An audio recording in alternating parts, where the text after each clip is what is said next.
Você já percebeu que entre esses dois polos, sobre os quais a gente está falando aqui todo o tempo, de um lado existe aquilo que Apolo representa, com a ordem. Apolo, que é solar, ele é como o deus Horus, egípcio, ele é o Febo, ele é associado ao próprio Sol, ele é um filho de Zeus e que garante essa ordem de Zeus. De alguma maneira, espelha o próprio Zeus. E Zeus é a personificação do exercício do poder e de mantenedor dessa ordem.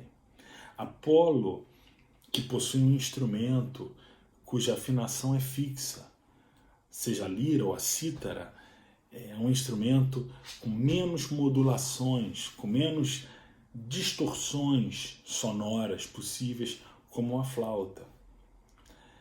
Apolo, e aqui eu quero trazer aquela distinção clássica entre o apolíneo de um lado e aquela outra instância, que seria o seu oposto, que é representada por Dioniso.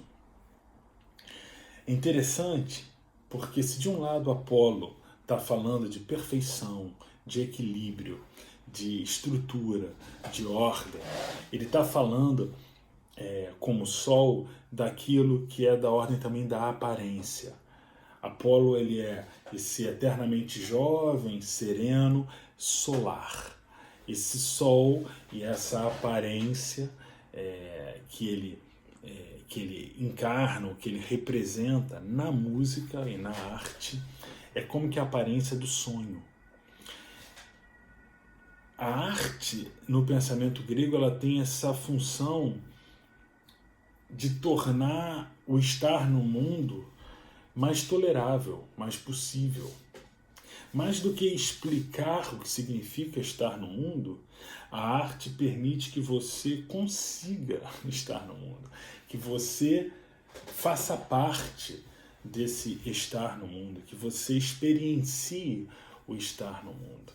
E estar no mundo é estar diante do acidente, é estar diante do não planejado, é estar diante de uma falta de sentido, é estar diante de um fluxo de transformações, é estar diante do contingente, diante da dor e do sofrimento.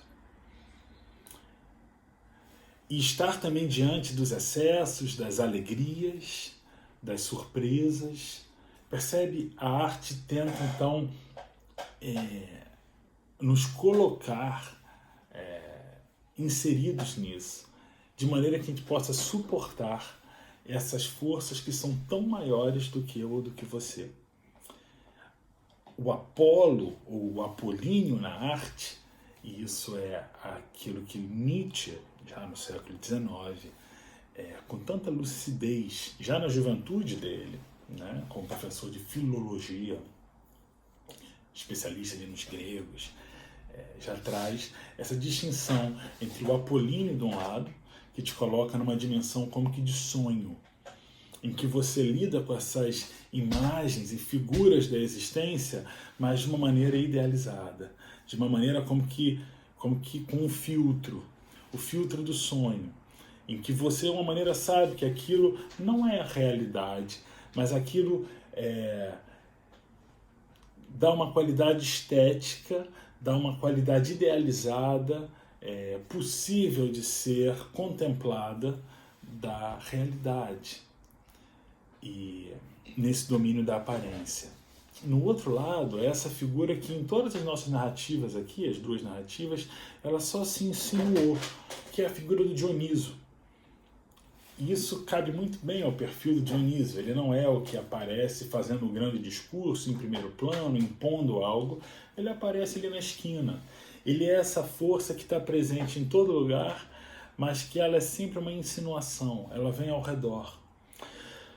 O Dioniso é esse que para os romanos, o Bacchus, né, o deus do vinho. Ele é esse que está encarnando tantas forças da terra, telúricas, da fertilidade, e as forças do vinho, da embriaguez.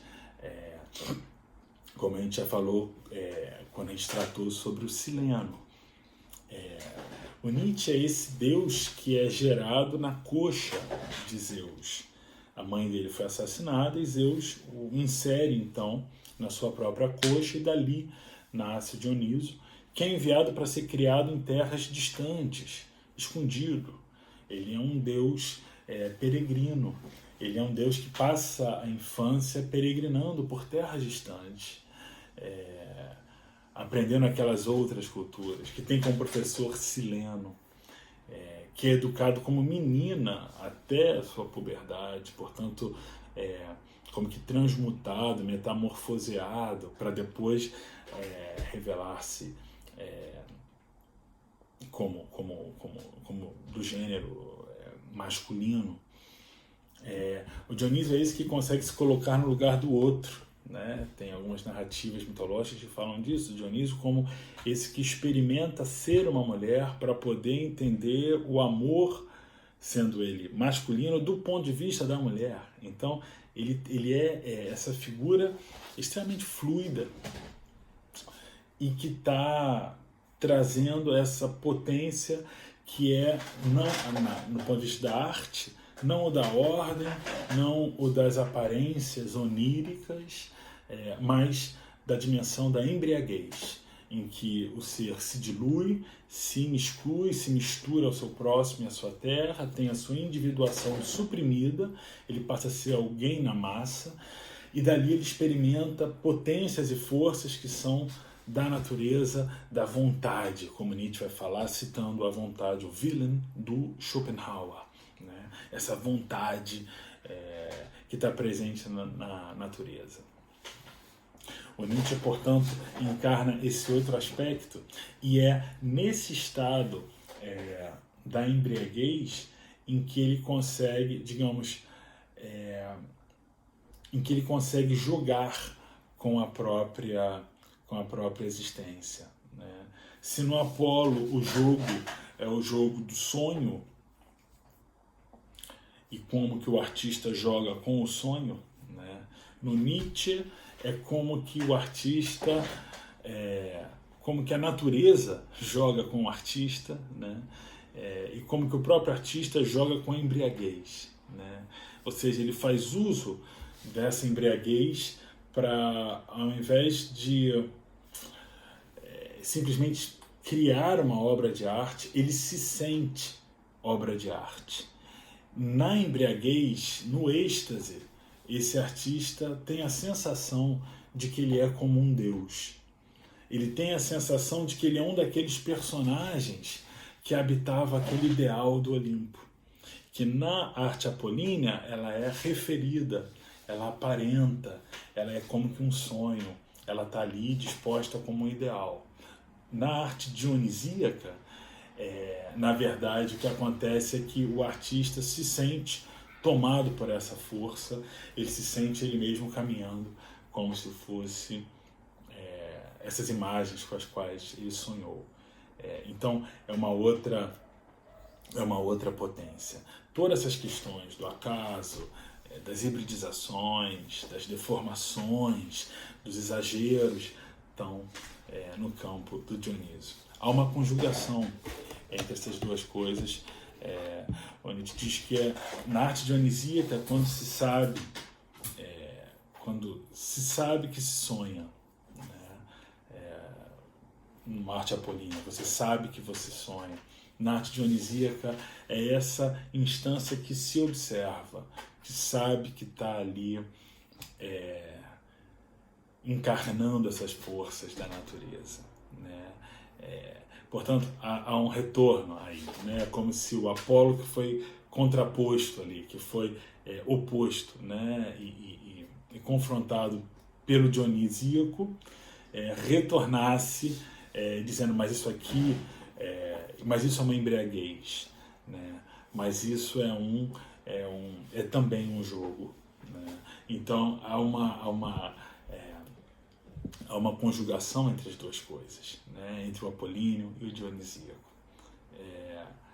Eu queria deixar essa ideia também com a gente e vamos seguir numa próxima parte.